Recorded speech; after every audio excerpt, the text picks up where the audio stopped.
The sky above New Edmonton was the color of iron, and Cale Morrow sat on the porch of his cabin, watching the clouds roll in like tired old animals, dragging themselves across the horizon.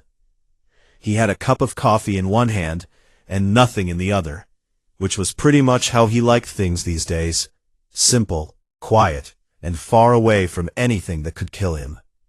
7 years had passed since the Shroud Nebula, and in those 7 years, Cale had done an excellent job of becoming nobody. He had once been Commander Morrow of the deep space salvage vessel Hound of Dawn, a man who pulled wrecks from the void and sold them for scraps, a man with a crew of 6 who would have followed him into a black hole if he asked.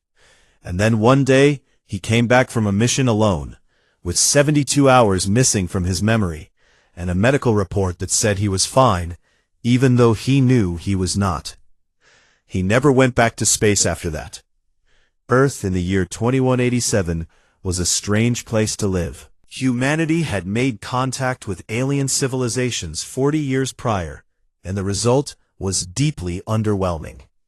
The Galactic Concord, a massive alliance of spacefaring species, had taken one look at Earth and stamped it with a designation that roughly translated to Class 7 Primitive, Do Not Disturb, which was their polite way of saying that humans were the galactic equivalent of ants building tiny hills while giants walked by overhead. Most people on Earth had accepted this. Some had not, but there was very little anyone could do about it. Humanity had no fleet, no interstellar weapons, and no allies. And the few human ships that ventured beyond the solar system did so at their own risk, like mice sneaking through a house full of cats. Cale had been one of those mice once, and it had cost him everything. He finished his coffee and was about to go inside when the sky changed. It did not change slowly. It changed all at once, like someone had reached up and cracked the heavens open with a fist. A shape appeared through the clouds, massive and dark and impossible, blocking out the gray light like a second moon had decided to park itself above the city. Except this was no moon. It was a ship. Cale stood up so fast his chair fell over behind him, and he stared at the thing with his mouth open and his heart hammering against his ribs. The ship was unlike anything he had ever seen during his years in the salvage trade. It was organic and angular at the same time, covered in ridges and spines that glowed a deep violet, and it was so large that it cast a shadow over the entire valley. This was not a scout ship, or a cargo transport, or even a warship, in any sense that humans understood. This was a cathedral that flew, a throne room with engines, and it hung in the sky with the quiet confidence of something that had never once been afraid. Every screen on Earth lit up at the same time. Cale walked inside and turned on his old terminal, and there it was, a signal being broadcast on every frequency in every known language, repeating over and over like a heartbeat. I have come for the one called Morrow. Surrender him, and no world will burn. He read it 3 times, and each time the words hit a little harder. Someone on that ship wanted him. Not humanity, not Earth, not some government or military leader, but him. A washed-up salvager living in a cabin with a bad knee and a coffee addiction. The broadcast started flooding in within minutes. Every news channel on the planet was screaming the same thing. The ship belonged to the Velathari Dominion, an empire so vast and so feared that even the Galactic Concord kept its distance. The Velathari ruled over 800 worlds, and their queen was said to be immortal, ancient, and utterly without mercy. And she wanted Cale Morrow.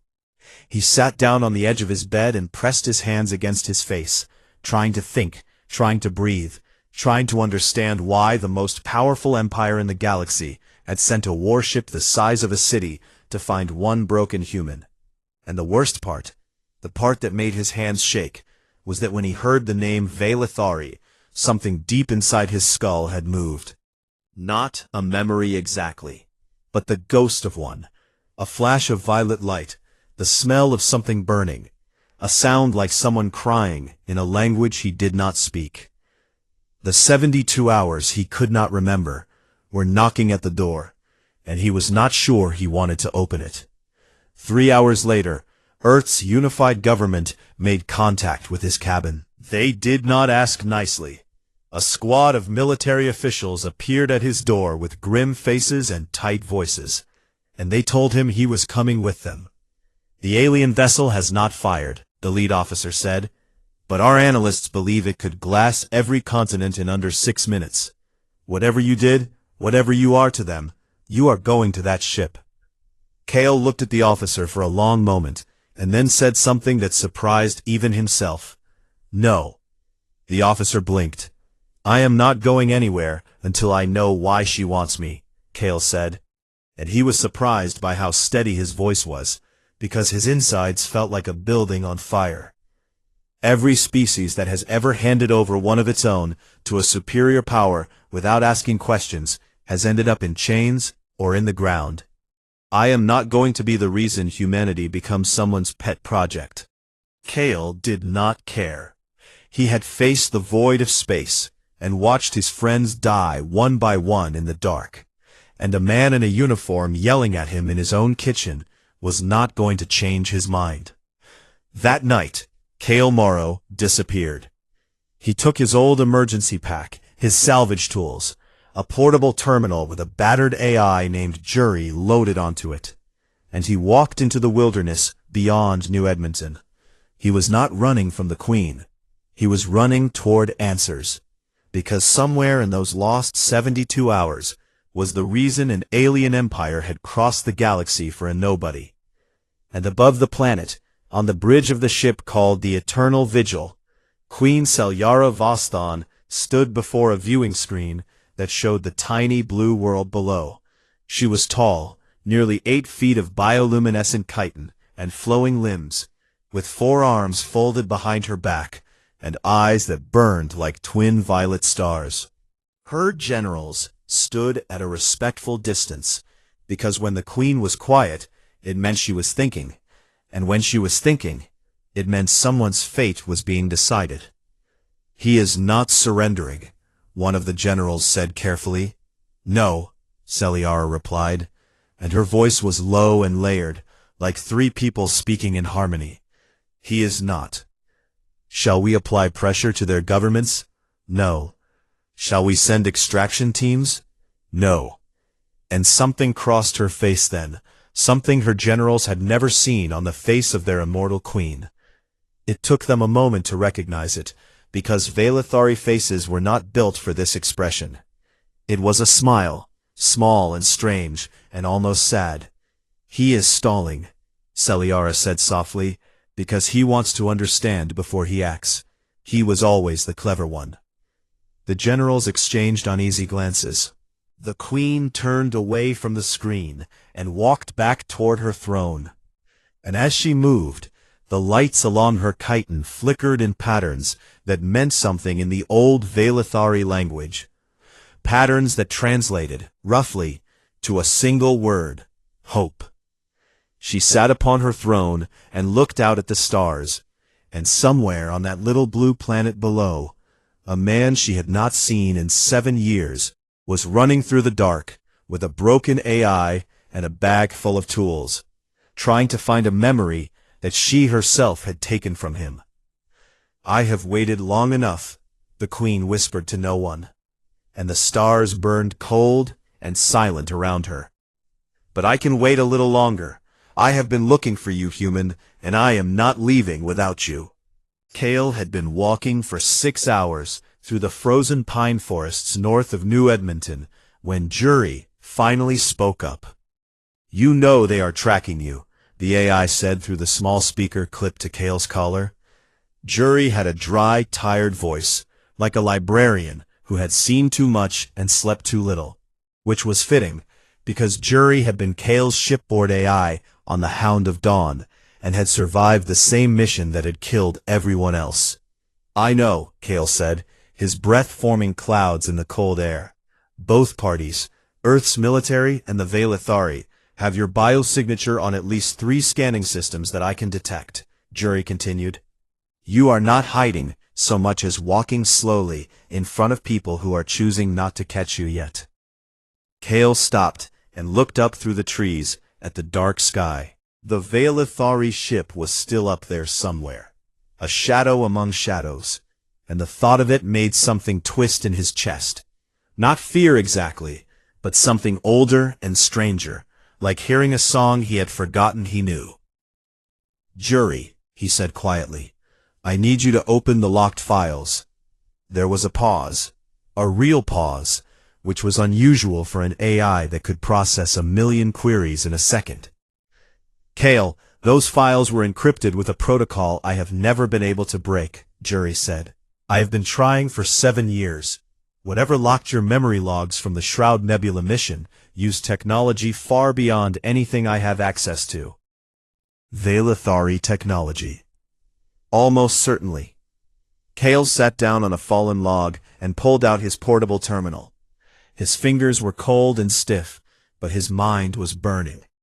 Then we do not break the encryption, he said. We go around it. I still have the ship's external sensor data, right? The stuff that was not connected to my neural log. Yes, but it is fragmented and heavily corrupted. Pull it up. Jury did, and for the next 2 hours, Kale sat in the frozen forest, piecing together the worst night of his life from scraps of data, like a man assembling a mirror from broken glass. The sensor logs were damaged, but they told a story. A partial, flickering, terrible story. 7 years ago, the Hound of Dawn had been running a salvage route through the outer edges of the Shroud Nebula, a region of dead space filled with the wreckage of ancient battles. It was dangerous work, but profitable. And Kale's crew of 6 were the best in the business. Tomas, the engineer who could fix anything. Rena, the pilot who could fly through a needle. Dax and Leon, the twins who handled cargo and communications. Old Marsh, who had been salvaging since before Kale was born. And Jury, who kept them all alive with calculations and complaints. The sensor data showed they had picked up a distress signal, faint, encrypted, broadcasting on a frequency that no human database could identify. Most captains would have ignored it, but Kale had a rule that his crew both loved and hated. You never ignore a distress signal, because one day the signal might be yours. They followed it deep into the nebula, and found a ship, or what was left of one. It was Velithari, though they did not know that at the time. The vessel was massive but crippled, torn open by weapons fire, its hull venting atmosphere in great plumes of violet gas, and inside, according to the life sign readings, there was a single survivor. Kale had suited up and gone in alone. The sensor data cut out after that. Whatever had happened inside the Velithari ship was locked behind the same encryption that had stolen his memories. But the external logs showed what happened next. For 72 hours, the Hound of Dawn had run. It had run at maximum speed through the densest part of the nebula, while being chased by 6 smaller vessels that Jury's threat assessment had flagged as assassin-class drone ships. 6 enemies, 1 salvage vessel with no weapons, and 72 hours of running. The crew had died during that run. The logs were cold about it, life signs dropping one by one as systems failed and hull breaches opened, and the drones kept coming. Tomas was first, killed when an engine room took a direct hit. Then Marsh, then the twins, then Rena, brave, brilliant Rena, who had kept flying even as the cockpit depressurized around her. And through all of it, the single Velithari life sign in the cargo hold had stayed alive. Kale stared at the data on his terminal screen and felt something crack open inside his chest. He could not remember any of this. Not the faces of his dying crew, not the sound of the hull breaking apart, not whatever he had done to keep that alien alive for 3 days in a ship that was falling to pieces. But his body remembered. His hands were shaking, his heart was racing, and there were tears on his face that he had not given permission to fall. There is more, Jury said softly. Show me. The final fragments of data showed the Hound of Dawn emerging from the nebula, barely intact, with only 2 life signs aboard, Kale and the alien. Then 3 Vilethari warships had appeared, and the record showed them docking with the Hound of Dawn, not attacking, but docking carefully, gently, the way you would approach something precious. They had taken the alien survivor, and then, according to the logs, a burst of energy had hit the ship, not a weapon, but something targeted directly at Kale's neural implant. After that, his biosigns showed unconsciousness, and when he woke up 12 hours later in a medical facility on Titan Station, he remembered nothing. "She took my memory," Kale said, and it was not a question. "It appears so," Jury confirmed, but Kale, based on the energy signature of that burst, it was not a destructive act. It was a suppression protocol designed to hide memories without damaging them. Whoever did this wanted to protect the information, not destroy it. They wanted to protect you. Protect me from what? From anyone who might want to use the knowledge of what you did. Kale closed his eyes and pressed his cold fingers against his temples. The ghost memories were stronger now. Flashes of violet light, the feeling of something warm and strange under his hands. A voice that was not one voice, but 3 layered together, making sounds that might have been words, or might have been crying. Whoever she was, whatever she was, he had saved her life while his crew died around him, and she had repaid him by making him forget. Jury, search every database you can reach for the term Voskal. The AI worked for several minutes, and then came back with a thin, worried tone. "I found very little. Vilethari cultural data is extremely restricted, but there are a few academic references from xenoanthropologists at the Concord universities." "Tell me." The Voskal appears to be a concept in Vilethari's sacred law, a life debt of the highest order, created when one being saves another at great personal cost, with no expectation of reward. It is considered the most sacred bond in their civilization, more binding than marriage, more powerful than oaths of service, and it applies across species. The debtor is bound to the savior for life, and among the Vilethari ruling class, a Voskal supersedes even the authority of the throne. Kale opened his eyes. "She is the queen now," he said slowly. "That ship up there belongs to the queen of 800 worlds, and she owes me a life debt that is more powerful than her own crown." "That appears to be the situation, yes. And she came here, across the entire galaxy, because you are the only being in existence who holds a Voskal over the Vilethari sovereign," Jury said. "And based on the political intelligence I have been gathering from intercepted Concord transmissions, the Vilethari Dominion is in the middle of a civil crisis. A faction called the Pale Court is challenging the Queen's legitimacy, and they are using her connection to a human as evidence that she is unfit to rule." "She needs me," Kale whispered. "She needs you to stand beside her and prove that the bond is real, that you are worthy of it. If you do not, the Pale Court will seize power, and the resulting civil war will burn across hundreds of star systems, including Earth." Kale sat in the frozen forest for a long time after that. The wind moved through the pines and the stars turned slowly overhead. And somewhere up there, a queen who remembered everything was waiting for a man who was only just beginning to understand what he had lost. He thought about Tomas and Rena and Marsh and the twins, his crew who had died while he fought to save a stranger. He thought about the fact that he had chosen to save her, that even without his memories, he knew in his bones that he had looked at a dying alien and decided that her life was worth his crew, his ship, and his mind. What kind of man does that, he wondered. The same kind of man who sits in the snow feeling sorry for himself while an empire burns, he answered. Hale stood up and pulled out his communicator. He tuned it to an open frequency, one that both Earth's military and the Vilethari ship would hear, and he spoke 6 words into the cold night air. "Stop scaring my planet. I am coming up, we need to talk." And far above, on the bridge of the eternal vigil, Queen Selyara Voston heard his voice for the first time in 7 years, and the lights along her chiton flared so bright that her generals had to look away. The shuttle that came for him was not human.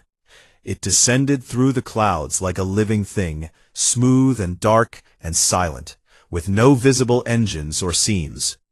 Just a shape that moved through the air, the way a fish moves through water, effortless and ancient.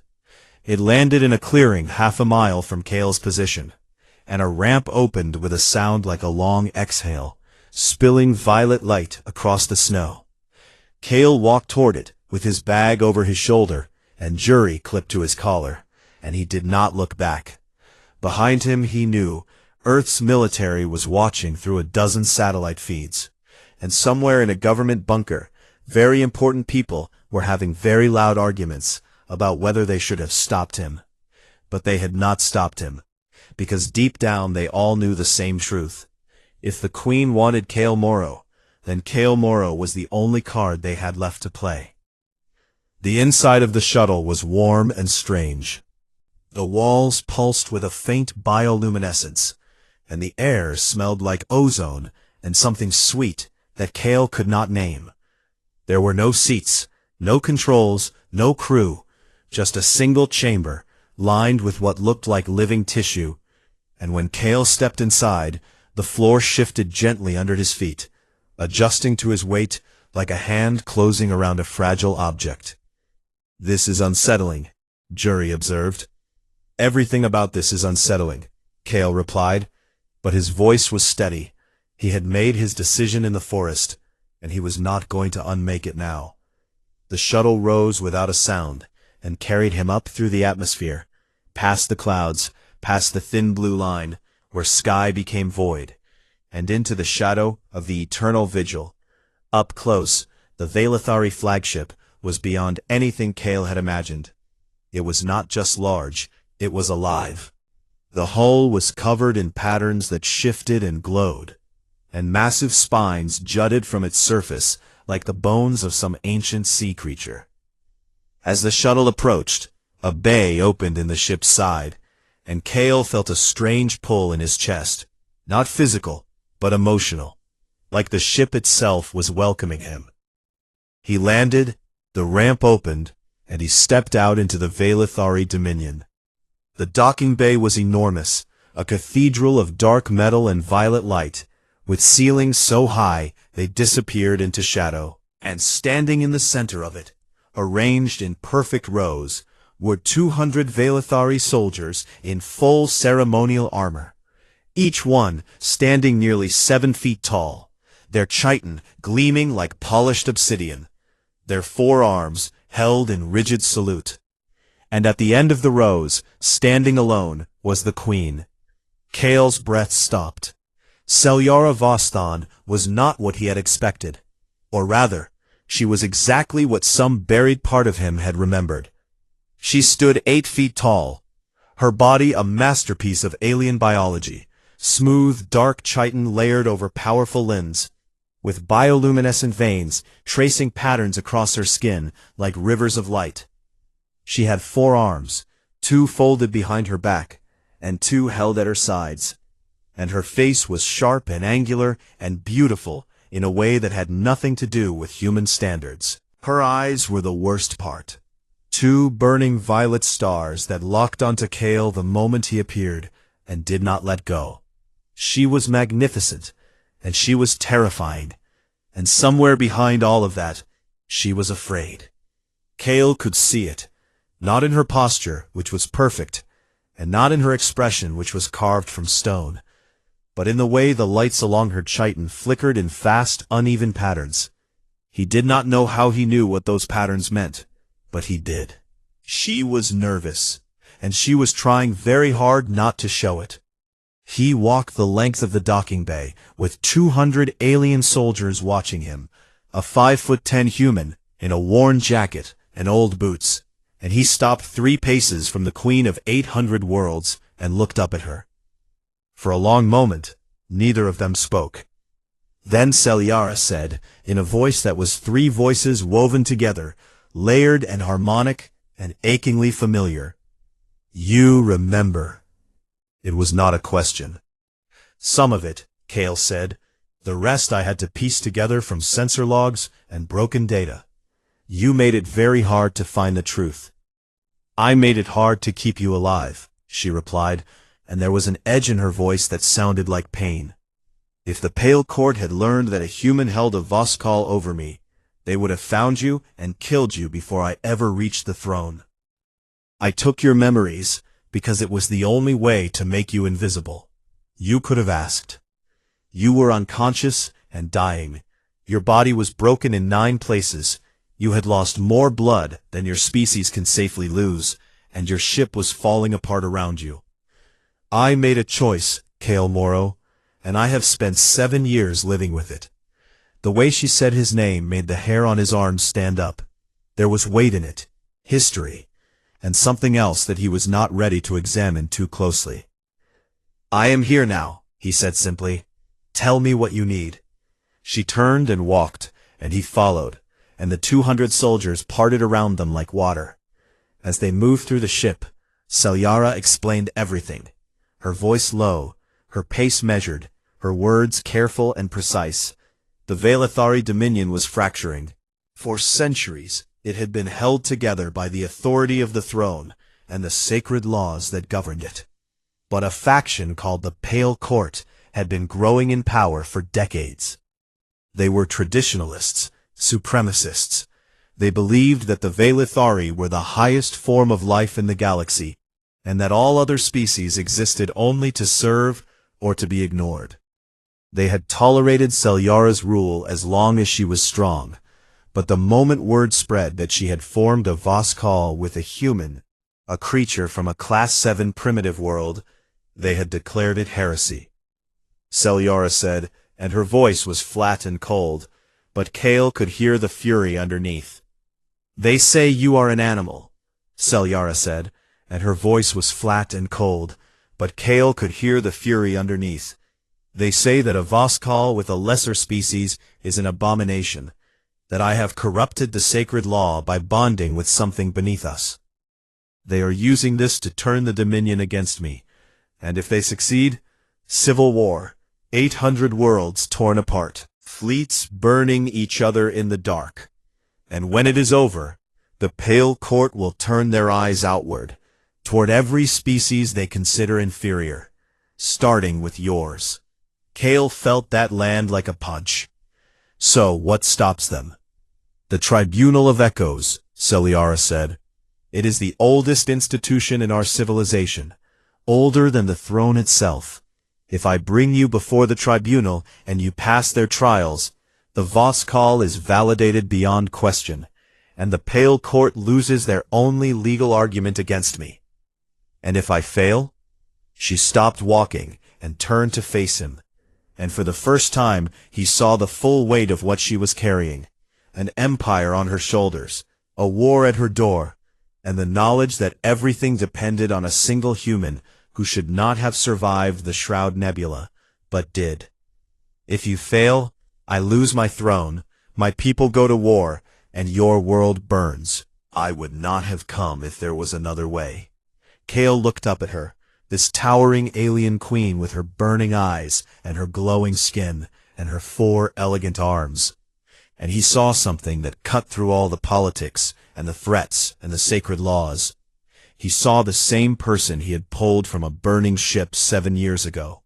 He saw someone who was scared and alone and surrounded by enemies, and who had crossed the galaxy not because she needed a political tool, but because she needed the one person who had ever protected her without wanting anything in return. "What are the trials?" he asked. She told him, and they were terrible. The echo of fear would tear open his mind and make him face his worst nightmare. The echo of worth would test him in combat against challenges designed for beings 3 times his size and 10 times his strength. And the echo of flame would ask him to die, or at least to be genuinely willing to, witnessed by the psychic consciousness of the entire Dominion. These trials were made for Velathari warriors, Kale said. Yes, warriors with psychic powers and natural armor and centuries of training. Yes. And I am a 5'10" human with a bad knee and a borrowed AI. Yes. He should have been afraid. He should have been furious. He should have turned around and walked back to that shuttle and flown home and let the galaxy sort itself out.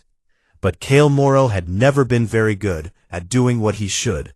And when he looked at Celiara and saw the flicker of hope in her eyes, he knew he was going to do something stupid and brave and completely, impossibly human. When do we start? He asked. The Pale Court's ambassador, a tall, thin Velathari with gray chitin and cold black eyes, was watching from a balcony above. He turned to his aide and said, "The human will die in the first trial. Prepare the fleet for the Queen's fall." Below them, Kale Morrow straightened his worn jacket, cracked his knuckles, and followed the Queen of 800 Worlds toward the arena where his species would be judged. He had no weapons, no armor, no psychic abilities, and no plan. He had something better. He had done harder things for less. The tribunal arena on Calith Prime was not a building. It was a wound in the earth, a vast bowl carved into the bedrock of the throne world itself, ancient beyond counting, and layered with psychic resonance so thick that even Kale could feel it pressing against his skull, like a hand trying to open a locked door. The arena was filled with Velathari, hundreds of thousands of them packed into tiered galleries that rose toward a sky the color of bruised amber. And beyond the physical crowd, billions more were watching through the shared consciousness link that connected every Velathari mind across the Dominion. Kale stood at the center of it all, one human, alone on the dark stone floor, feeling very small and very mortal. Celiara sat on a raised platform at the northern edge of the arena, surrounded by her loyalist guard. She could not speak to him now, could not help him. The trials required that the bonded stand alone. But Kale could feel her eyes on him, and that was enough. "You know," Jury said through the collar speaker, "I have run approximately 4,000 simulations of your survival odds in these trials. And I have decided not to share the results with you. I believe the human phrase is, 'Ignorance is bliss.'" Wonderful. The tribunal master, an ancient Velathari whose chitin had faded to pale silver with age, rose from a stone chair at the arena's edge and spoke in a voice that carried without effort across the entire bowl. Kale could not understand the words, but a translation device embedded in his collar fed him the meaning a half-second behind. The bonded will face three echoes, fear, worth, and flame, as it has been since the first age. If the bonded endures, the Voskal is true. If the bonded falls, the Voskal is void. Let it begin. The lights went out, not dimmed, out, as if the universe itself had blinked, and Kale was suddenly standing in absolute darkness, with no sound, no sensation, no ground beneath his feet, and then the darkness moved, and he was somewhere else. He was on the Hound of Dawn. The ship was burning.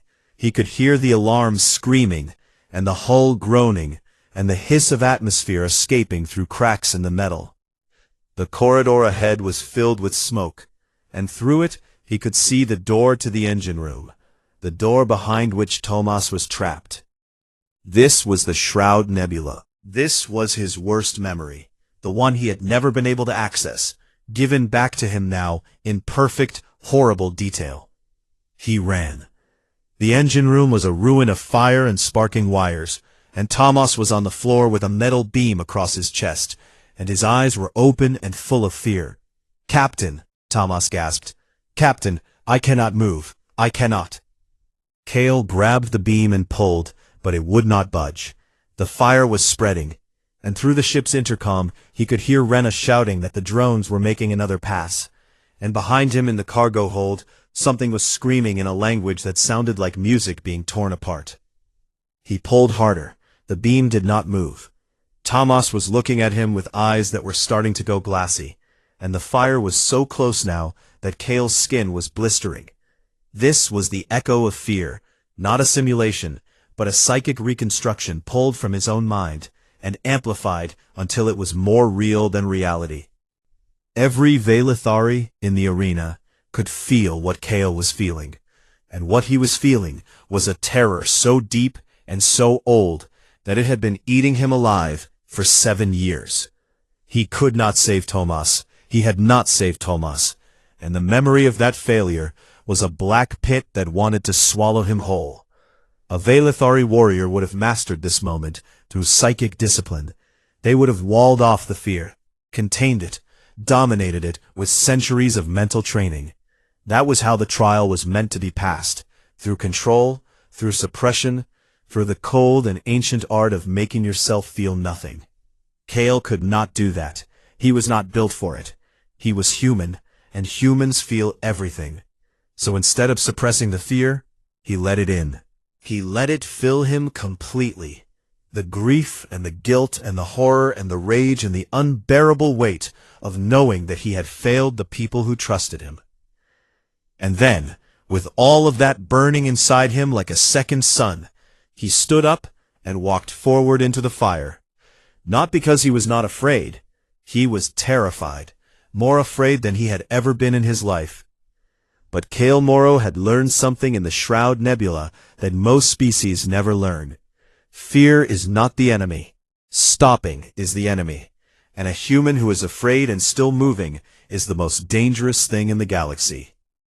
The psychic bleed-through hit the arena like a shockwave.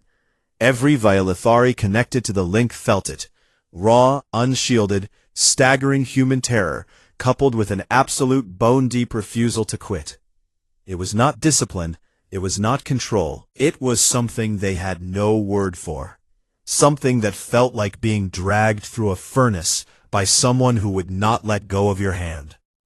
The darkness broke, the vision shattered, and Kale was standing in the arena again, shaking and drenched in sweat, but standing, still standing. The crowd was silent, not the polite silence of ceremony, but the stunned silence of beings who had just experienced something they could not explain. In the galleries, Velithari were looking at each other with wide eyes, their chitin lights flickering in confused, rapid patterns. The tribunal master stared at Kale for a long moment, then spoke one word: endured. The second trial began without pause. The arena floor shifted and reformed, rising and splitting into a landscape of platforms, walls, and obstacles. A combat gauntlet designed to test a warrior's strength, speed, and tactical ability. From hidden panels in the walls, 6 combat drones emerged, each one a hovering sphere of dark metal armed with pulse weapons that could stun or kill depending on the setting. The setting, Kale noted, was somewhere between the two. The drones are calibrated for Velithari physiology, Jury whispered urgently. They expect a target that can run at 40 kilometers per hour, absorb blunt impacts, and use psychic disruption. You can do none of these things. Then I will do other things, Kale said, and he ran. He ran not toward the drones, but away from them. Not in a straight line, but in a zigzag, ducking behind cover, using the architecture of the gauntlet against the machines. The drones were fast and precise, but they were programmed for Velithari combat patterns, and Kale was not fighting like a Velithari. He was fighting like a human, which meant he was fighting dirty. He used the shifting gravity of the platforms to redirect drone fire into other drones. He tore a piece of loose metal from a wall and used it as a shield. He climbed where the gauntlet expected him to run, and dropped where it expected him to climb. When one drone cornered him on a narrow bridge, he did something that no Velithari warrior would ever consider. He jumped off the bridge, caught the drone mid-fall, and rode it into the ground, using its own body to cushion the impact, and its own explosion to disable 2 more drones nearby. It was ugly and desperate, and completely without grace, and it worked. By the time the gauntlet ended, Kale was bruised and bleeding from a dozen cuts. He had a dislocated shoulder that he had popped back into place himself by slamming it against a wall. and he was limping on the bad knee that had never really healed from the nebula. But all 6 drones were down, and he was the only thing still moving in the arena. The Pale Court's ambassador rose from his seat with fury in his black eyes. "This is not dominance," he shouted down at the arena floor. "This is not strength. This is the flailing of a primitive creature with no discipline and no honor." From her platform, Selyara's voice cut through the arena like a blade, cold and precise and carrying the weight of a crown. "He is still standing. That is strength." The crowd erupted, not in cheers exactly, but in a sound Kale had never heard before. A deep harmonic vibration that seemed to come from every Velathari throat at once. Jury told him later that it was the Velathari equivalent of stunned respect. The tribunal master nodded slowly, endured, and then came the third trial, the echo of flame. The arena went still, the crowd went silent, even the air seemed to hold its breath. The tribunal master spoke, and this time his ancient voice was heavy with gravity. The final echo asks one question and one question only. Will the bonded die for the sovereign? There can be no deception. The link sees all. If the willingness is false, the trial fails. If the willingness is true, the Voskal is validated beyond all challenge. The arena reformed one last time, and what it created was simple. A room, a wall of cascading energy building toward a fatal overload, and Selyara trapped behind a barrier on the far side. The energy wall was moving toward her, and there was a space between them, just enough room for a body, one body, to stand between the fire and the queen, and hold it back for the seconds needed for the barrier to cycle open. There was no trick, no clever solution, no way to survive it. The echo of flame was exactly what it sounded like. A choice between your life and someone else's. Kale did not hesitate. He did not pause to calculate or strategize or weigh the odds. He did not think about Earth, or the war, or the Pale Court, or what his death would mean for the galaxy. He simply moved, forward, toward the fire, toward the woman behind it, the same way he had moved 7 years ago in the Shroud Nebula, when he had found a dying alien in the dark, and decided without thinking that her life mattered more than his own. He stepped into the space between the queen and the flame, and he spread his arms, and the fire came. The psychic link carried what he felt to every connected mind in the Velathari Dominion, billions of beings across hundreds of worlds, all of them flooding with a single human's final thought. And what they felt was not heroism, not sacrifice, not duty. It was something simpler and more devastating than any of those things. It was just a man who cared about someone, choosing to stand between her and the thing that would hurt her. Because that is what you do when you care about someone, and everything else is just noise. The fire hit him, and the arena dissolved. And when the lights came back on, Kale was on his knees on the stone floor, with tears streaming down his face, and his whole body trembling. Alive, because the fire had been psychic and not physical, but shattered by the honesty of what the trial had pulled from him. The arena was completely, absolutely silent. Then, slowly, the Pale Court's ambassador rose, his face a mask of hatred and disbelief, and he spoke into the silence with a voice that shook. This proves nothing. He is still an animal. But the crowd had already turned. The harmonic vibration was building again, louder now, deeper, and this time Kale could feel it in his bones, not just respect, but something that the Velathari had not felt for an outsider in all their centuries of existence. And on her platform, Selyara Vostan, the immortal queen of 800 worlds, looked down at the broken, bleeding, weeping human on the arena floor, and her eyes were blazing, not with fear, not with gratitude, but with a fury so pure and so bright that every being in the arena felt it through the link, like a second sun rising. No one called him an animal again while she was listening. The coup began before the echo of the trials had faded from the arena. Kale was still on his knees when the first explosion rocked the galleries, a deep, shuddering boom that sent cracks racing across the ancient stone floor and knocked half the spectators from their seats. The lights of the arena flickered and died, replaced a moment later by the harsh red glow of emergency systems.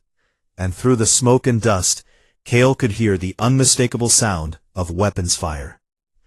Pale Court warships have engaged the orbital defense grid, Jury announced, his voice sharp and urgent in Kale's ear.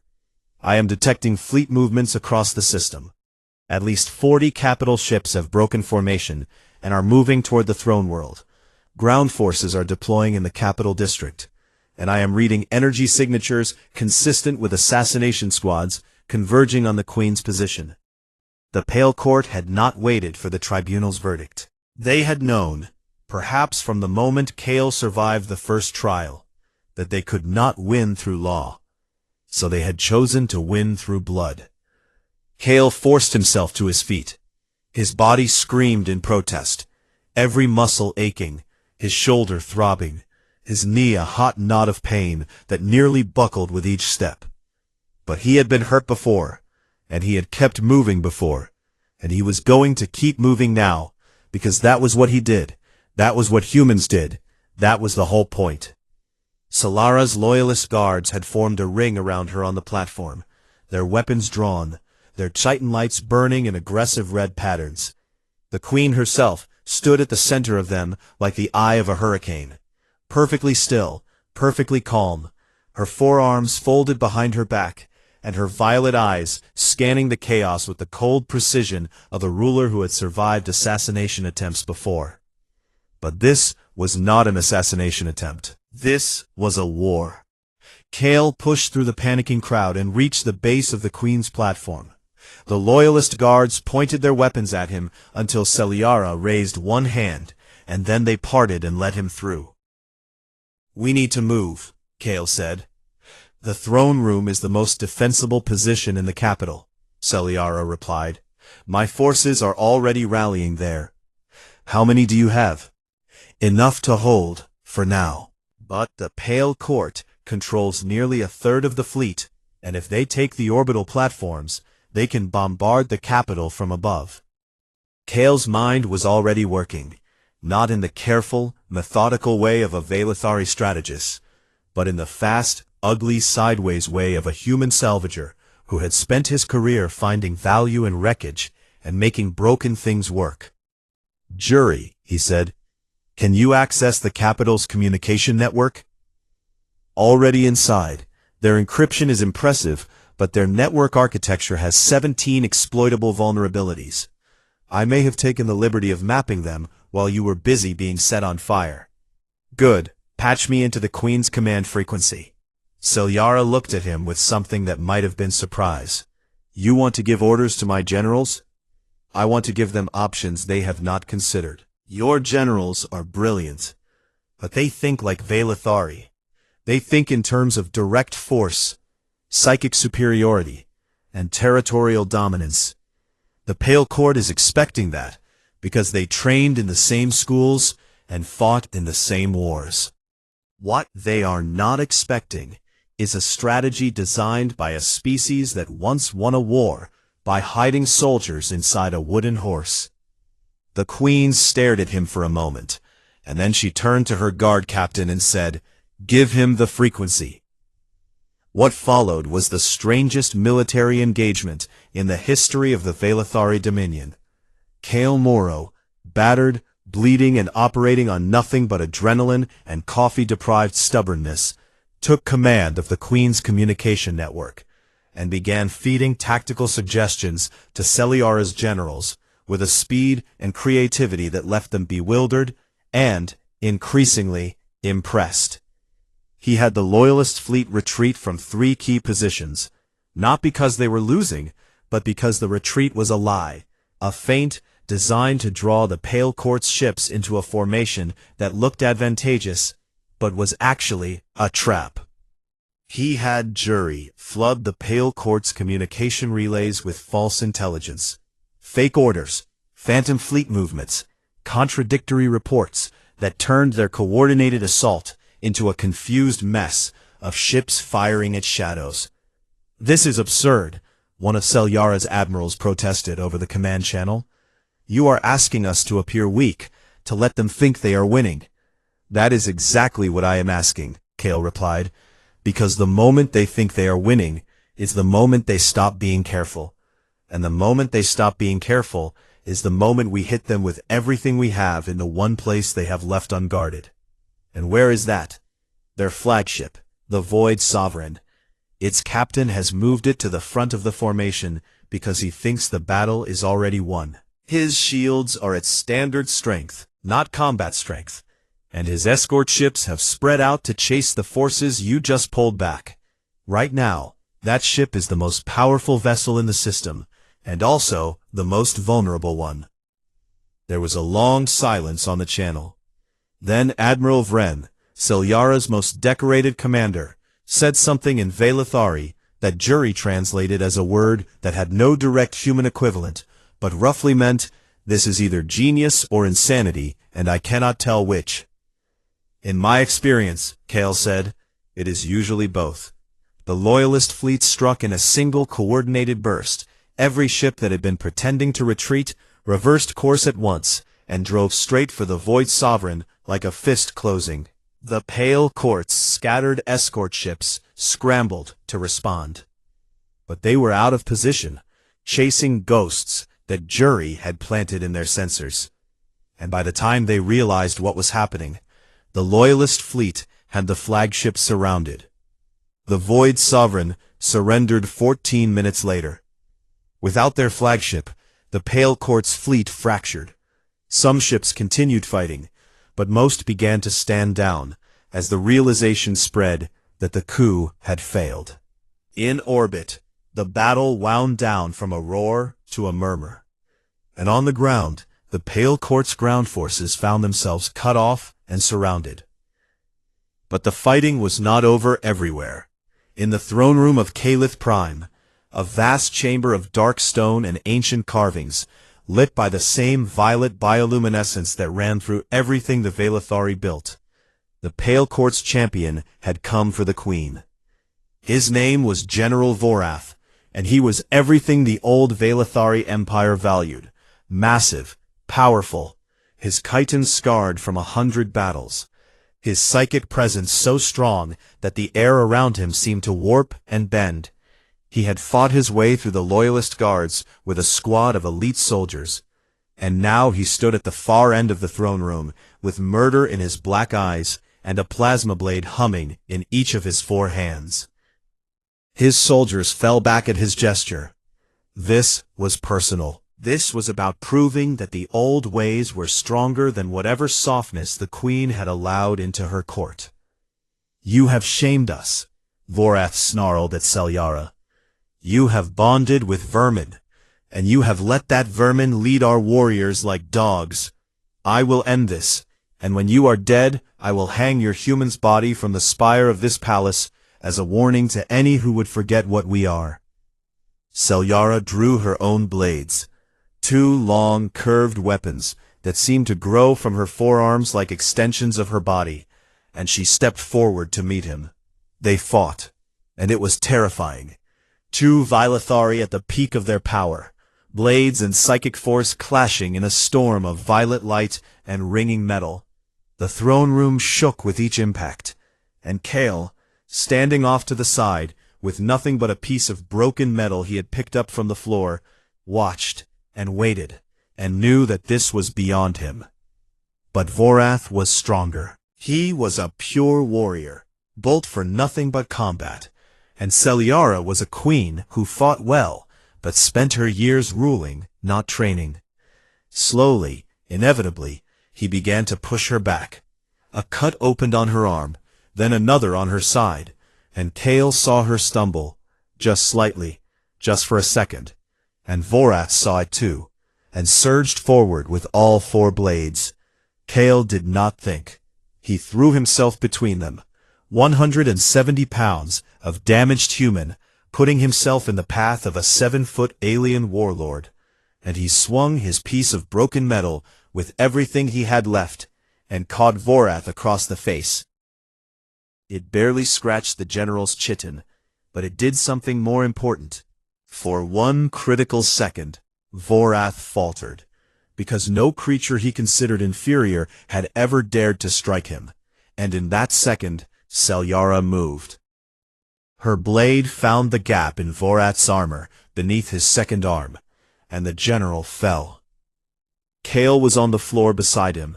Vorath's backhand had sent him flying, and he was fairly certain at least 2 of his ribs were broken. But he was alive, and Selyara was alive, and Vorath was not getting up again. The queen stood over the fallen general, breathing hard, her bioluminescence blazing so bright it lit the entire throne room, and she looked down at Kale on the floor, this small, broken, ridiculous human who had just tried to fight a Velithari warlord with a piece of scrap metal. And the expression on her face was something that every being connected to the psychic link felt in their core. The war was over. 12 hours later, Selyara addressed the Dominion from the throne room, with Kale standing beside her. Not behind her, not below her, but beside her, at her right hand, where the Vos Call was meant to stand. For too long, she said, and her triple-layered voice carried across 800 worlds, we have measured worth by strength alone, by the size of our bodies, and the power of our minds, and the sharpness of our blades. The Pale Court told you that this was enough, that this was all that mattered, and they nearly destroyed us with that lie. Today a human stood in fire for me, fought beside me, bled for me, not because he was the strongest being in the galaxy, but because he chose to. And that choice, that simple and impossible human choice, is worth more than all the power the Pale Court ever held. She declared the Vos Call validated beyond challenge. She declared humanity a sovereign civilization under the Dominion's protection and partnership. And when the Galactic Concord received the news, they quietly changed Earth's designation from Class 7 Primitive to Class 2 Strategic Interest, which was their way of admitting that they had been wrong about the little blue planet and its stubborn, foolish, endlessly surprising people. Later, much later, after the politics and the ceremonies and the medical treatment that Kale desperately needed, he stood on the observation deck of the Eternal Vigil and looked down at Earth through the viewport. The planet was small and blue and impossibly beautiful, and he watched it turn and thought about everything that had brought him here. Selyara found him there, as he knew she would. She stood beside him, close enough that he could feel the warmth of her bioluminescence on his skin. And for a while, they said nothing, because some things do not need words, not even between species that could barely understand each other 7 years ago. "Do you want to go home?" she asked finally. Kale looked at her, truly looked at her, this alien queen of 800 worlds who had crossed the galaxy because a broken man had once held her together with duct tape and stubbornness, and a refusal to let a stranger die in the dark. He smiled, small and tired and real. "I think I already am," he said. And across every Velithari frequency, broadcast to every world in the Dominion, and recorded in the cultural archives for all generations to come, the Tribunal Master spoke the final entry of the trial record. Let it be known, the human does not conquer, the human does not dominate, the human simply refuses to stop. And that, children of the Dominion, is why the Queen crossed the stars for one. Far below, Earth turned slowly in the dark, small and blue, and no longer alone.